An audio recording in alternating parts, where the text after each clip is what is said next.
My fiancée forced me to cut ties with my disabled sister because she found her too embarrassing. I ended the engagement on the spot. I'm a 27-year-old guy who grew up with a younger sister who's been my anchor through the ups and downs of life. She has a disability, something she was born with, but it never dampened her spirit. If anything, it made her more resilient. We lost our mother early on, so from a young age, I felt responsible for protecting my sister. I cooked for her on days our father worked late, and she'd try to help me with homework using that clever mind of hers. No matter what challenges came our way, we faced them side by side. When I met my fiancée, I was charmed by what I believed to be her warmth and confidence. We dated for a while, and eventually, I proposed, picturing a future that included my sister and the rest of the family living in harmony. At first, my fiancée seemed perfectly fine with my sister's presence. She'd ask polite questions about her disability, occasionally show mild interest in the therapies or activities my sister was involved in. I felt relieved, thinking I'd found someone who accepted my sister wholeheartedly. But subtle signs of tension emerged.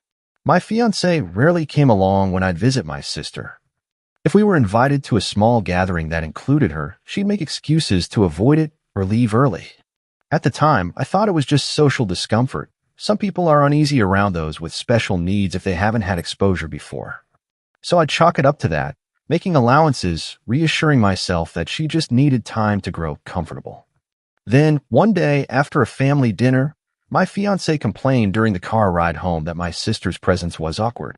I asked her what she meant. She grimaced, saying my sister was too clingy, that she hated the way my sister needed a bit of help maneuvering around, or how she repeated stories if she got excited. That talk left me uneasy. But again, I tried to be understanding. Maybe it was nerves. I told her my sister's quirks were part of her personality, not a flaw. She nodded, but her tight-lipped expression hinted she wasn't convinced. We got engaged soon after, and as wedding preparations kicked into gear, the tension around my sister became harder to ignore. My fiancé insisted on the perfect venue, the perfect menu, the perfect guest list. Naturally, my sister was on that list. She'd always be a part of my big day. But my fiancé started showing hints of worry whenever my sister was mentioned. She'd ask questions like, "Will your sister need special seating? Or maybe she shouldn't walk around too much, she might knock something over." I'd reassure her that everything would be fine, that we'd handle any accommodation needed. Then came the day everything shattered. We were at home, sorting out wedding invitations, each scrawling names on envelopes. My fiancé paused, pen hovering, and asked, "Does your sister really need to come to the wedding ceremony? Maybe she can just attend the reception." My jaw dropped. Of course, she'll be at the ceremony. She's my sister.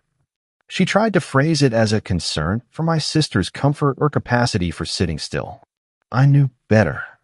Something about the look of my sister in the front row unsettled my fiancé. We argued, but she eventually dropped the subject when I stood firm. That argument opened the floodgates. My fiancé started complaining more openly, calling my sister too embarrassing to have around, worried about how she'd behave in front of guests.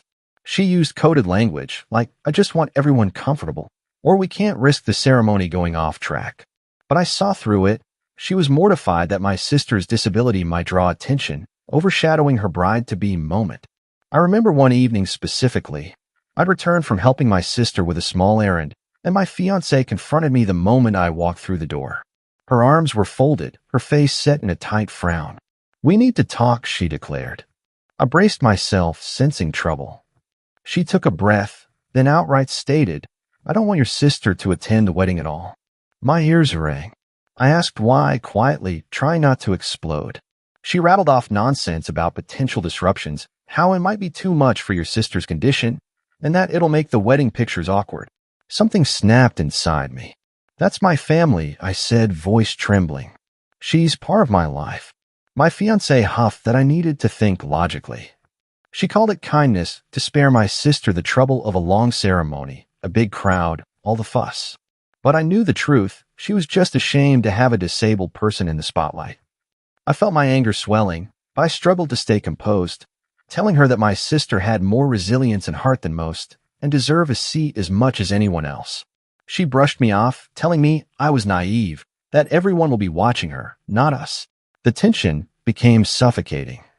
In the days following, My fiancée tried to spin her demands as a form of loving advice, claiming it was best for my sister not to come. She seemed baffled I wasn't caving to her concerns. Each time I reiterated that my sister had to be there. Finally, exasperated, she suggested a compromise that was anything but, "You can have your sister come for a short family photo, then she should leave." End of discussion. I was speechless. She was effectively wanting my sister to slip in the back door, snap a picture, and be whisked away before guests noticed. The cruelty was mind-boggling. One weekend, she stooped even lower.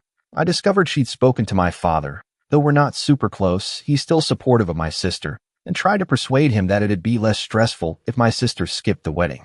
My father let me know about that call in disbelief, telling me how my fiancée had claimed it was the best for everyone.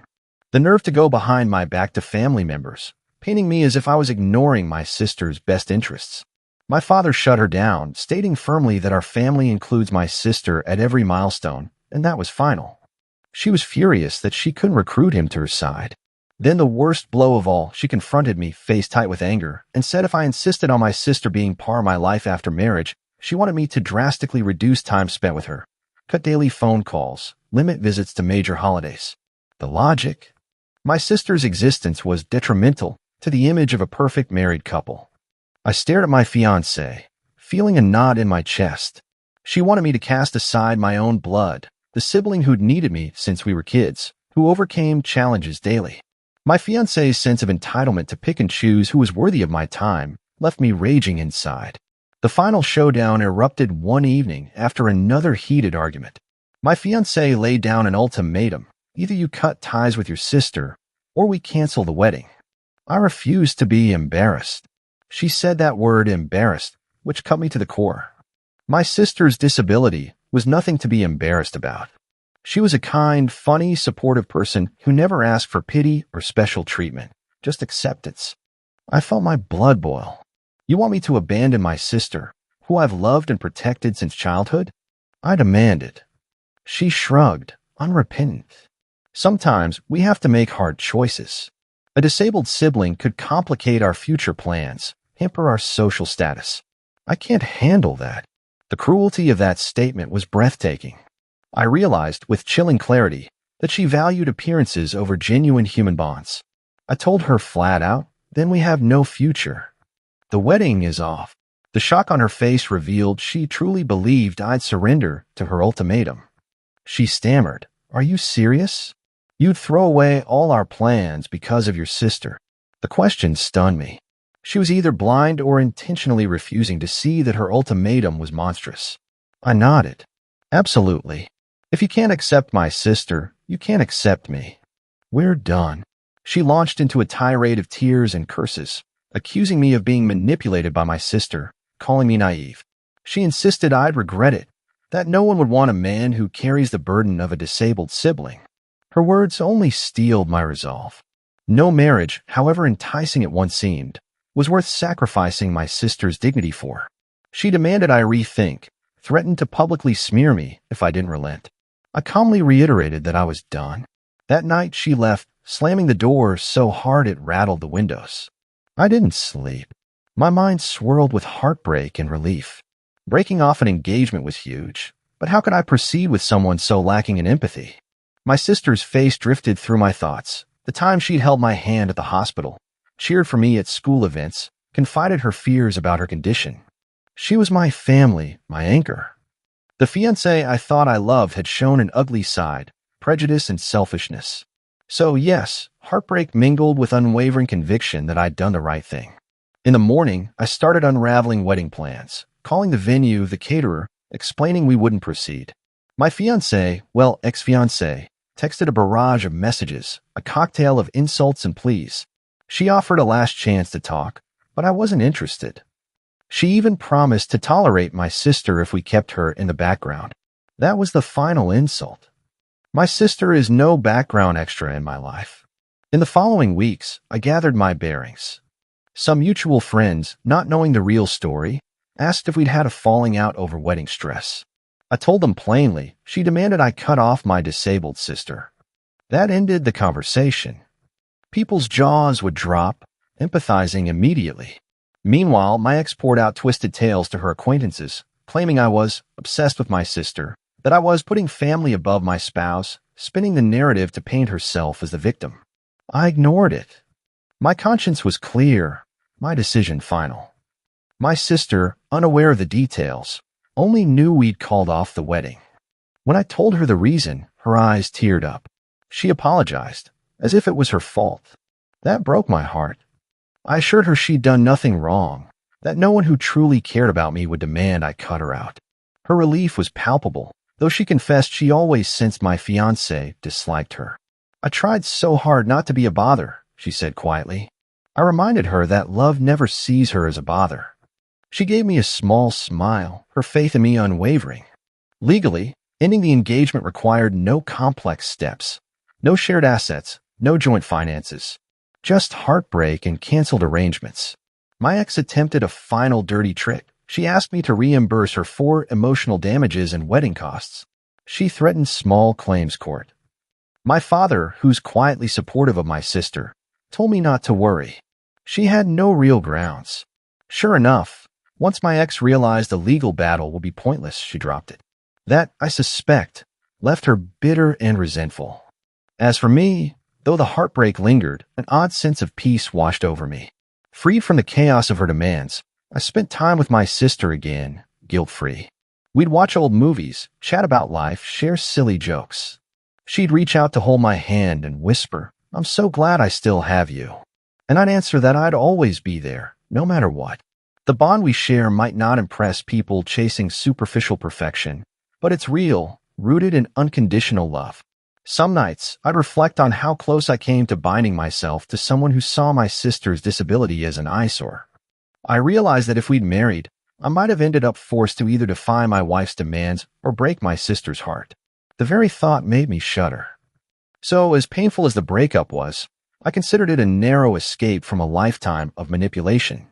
Her vile stance, declaring my sister too embarrassing, revealed a cruelty that overshadowed any good times we shared. These days, I refocused on building a stable future. My sister's health is a constant priority, but not a burden. My father quietly expressed relief that I discovered my ex's ugliness before it was too late. He admitted having misgivings about her frigid attitude, but never wanted to meddle. I told him no worries, things worked out as they had to. At times, people ask if I regret letting go of that relationship. My answer is always the same. I'll never regret protecting my sister from someone who deemed her unworthy of love. By refusing my ex's ultimatum, I stayed true to the only vow that matters: family first, especially one who's done nothing wrong. If that cost me a wedding, so be it. My sister's joy when I walk through the door is worth more than any illusions of marital bliss built on prejudice. And that's how it ended. The moment my fiancé tried forcing me to abandon my disabled sister, I ended the engagement on the spot, choosing love over shameful demands. And I stand by that choice, fully and forever.